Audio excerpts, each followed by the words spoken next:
Оваа зграда во Кратово во минатото била градинка, потоа било училиште. Во иднина ќе биде дом за стари лица. Како што старо е населението, така се менувала и намената на некогашниот објект меѓу кратовчани познат како диспанзер. До 2007 година, кога работел како клон на постоичката градинка Царка Андреева, тука имало 300 деца. Сега се 120. Во 90-тите години низ овие ходници трчале ученици. Од 2007 година нивниот број нагло се намалил. Сега во Кратово има 510 основци, драстично помалку од 2007 година. По 2020-та зградата е празна. Ништо нема веќе другари, ни млади, ни стари. Ја може да кажу слободно, градот, да не речу 50% е празен, готово. Расфрланите книги, цртежи, маси и столчиња се неми сведоци на суровата реалност. Младите се иселуваат, во државава остануваат стари кои нема кој да ги згрижи. Пред да почне иселувањето беше жив град, а сега е прилично малку празен. Недостасуваат младите. На сите недостасуваат. А за старци, градинки и училишта не се потребни. Затоа и општини кои никогаш немале домови за стари лица, сега бараат начини да ги отворат. Тоа го прави и општина Кратово. Поднеле барање до Светска банка, направиле основен проект за пренамена. Сега се во фаза кога треба да го добијат земјиштето под објектот на трајно користење и да ја обноват фасадата.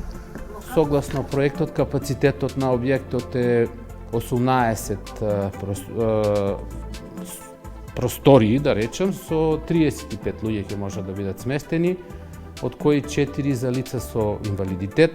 Тука се предвидени сите оние простории што се предвидени согласно правилници за оваа намена, значи кујна, соба за доктори, за негуватели, соба за примање на терапија, соба за дневен престој и друго.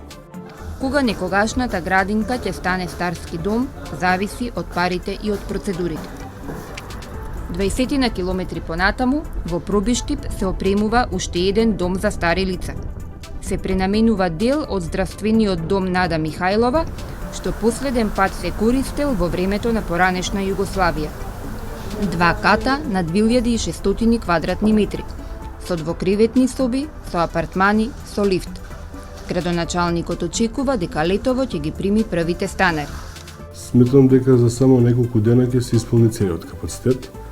Нормално дека предност би имале граѓаните од Пробиштип, но доколку останат слободни места, дај Боже да останат, тогаш ќе може да се пружи помош и на соседните општини, односно на целиот регион.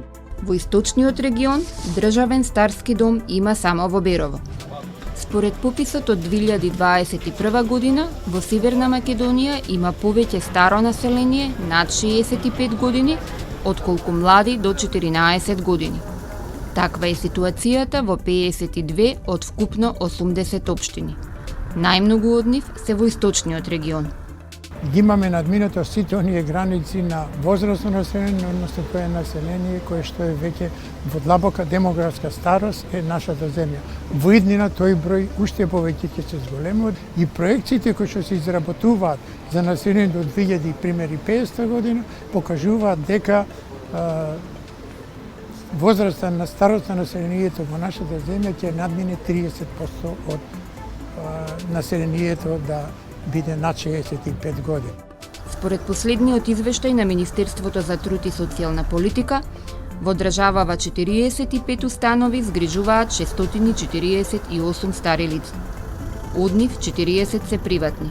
Во 5 државни редовно има листи на чекање, оти цените се двојно пониски.